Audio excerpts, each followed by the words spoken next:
And shocked, he didn't know what to think, but then that being started talking to him. He says his name was Cain, that the Lord had condemned him to be a wanderer in the earth, and that he couldn't die. He had tried many times to kill himself, but couldn't. And he was as tall as this apostle was on his mule. So he was at least 10 feet tall. And he was the son of Adam.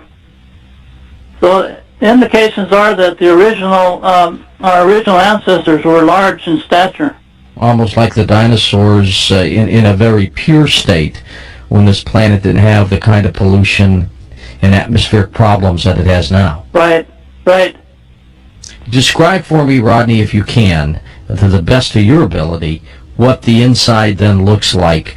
Don't mention the sun, you've already talked about that, but what does the surface of the inside look like? What kind of vegetation is there? What kind of animals are there? What kind of cities are there? What do they look like? Well, Jansen reported that there is one continent inside the Earth and one ocean. The ocean is a small compared to the continent. I estimate the continent to be about 16,000 miles from one side to the other, and the inner ocean only about 3,000. So most of the inner surface is inhabitable. Compared to the outer surface of the Earth, we have 3/4 of water instead of 3/4 land. So there's possibly more land inside the planet than there is on the outside. And there's less vegetation there. The vegetation grows like a paradise. Olaf Jensen remarked that some of the apples that grow on the trees in the earth are as large as your head.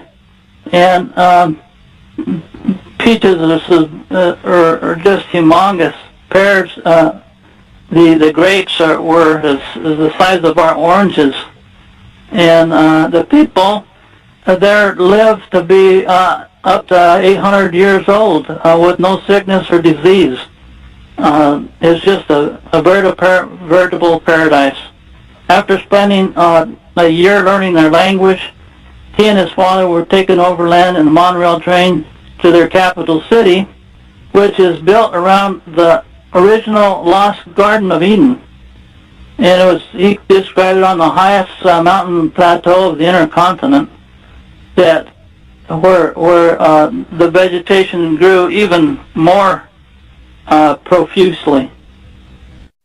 And he described the artesian fountain in the Garden of Eden and how it divides and flows into 4 rivers that go to the 4 corners of the earth. 2 goes to the North and South Pole, and the other goes the other 2 directions. Are there other openings to get into the hollow earth? Are there special caves perhaps throughout the planet, or just at the North and South Pole? There are tunnels throughout the earth have been discovered, probably built by the antediluvian people that were quite advanced in the sciences and technology. There are caverns that go all the way through the earth. For example, the book Agartha, Hollow Earth researcher Bruce Walton from Provo, Utah, figured out that the I Am the Man guy in the book Agartha was actually a man named William Morgan, who had joined the Freemasonry Society back in 1827, around there. Freemasons come up again, huh? And that they threw him in jail on trumped-up charges of debt, and then stole him out of the jail, threw a body into a lake, and claimed it was him. But they had actually just kidnapped him and took him on a journey to the hollow earth through a communicating cavern. He described this entrance to this cavern in Kentucky, which I believe is probably the Mammoth Cave, which I understand they haven't found the end of it. And his book is, he came back several years later and with this manuscript, and it was published. It's called Agartha. It's quite interesting. He describes the earth as being hollow, with a shell of 800 miles thick, and the conditions within the crust of the Earth on his journey to the inner Earth. There are a lot of people, Rodney, who believe this theory, aren't there? There are in the thousands, I would say, all over the Earth. Yeah, but probably no more than about 4% of the people. I want to talk a little bit about an expedition that is heading that way to look for the hole in the planet. We'll talk about that next hour. When I was a kid, I remember reading about what was called Shambhala, an area that people believed was a tunnel into the center of the planet. I remember reading Jules Verne's book, Journey to the Center of the Earth. Were those all talking about what you're talking about tonight, and that is a hollow Earth? Yeah, Jules Verne's book is actually based on the exact same ideas that was reported by Olaf Janssen. His fictional book, Journey to the Center of the Earth, was about some explorers that descended into an extinct volcano in Iceland, and they went down into the inner world, and they came out into an inner surface where there was an ocean, a continent, and an inner sun giving off light, and plentiful plant and animal life, and they even caught sight of some giant people tending a herd of mammoths. So these are all exactly the same things that Olaf Janssen reported he actually saw. So he must have had some pretty good information. You were talking at the top of the break, right before it, about planes that would fly over the poles. Why can't they see the hole?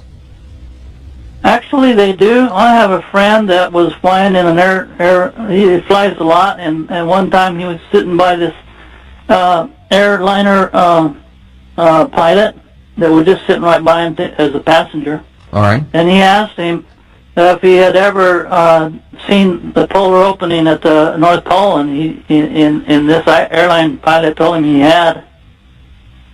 So they just keep it between themselves, not to raise a suspicion, I guess, but people have seen the polar openings. We get a lot of reports of people disappearing, Rodney. Is it possible that they're being taken and yanked into the hollow Earth? I don't think so.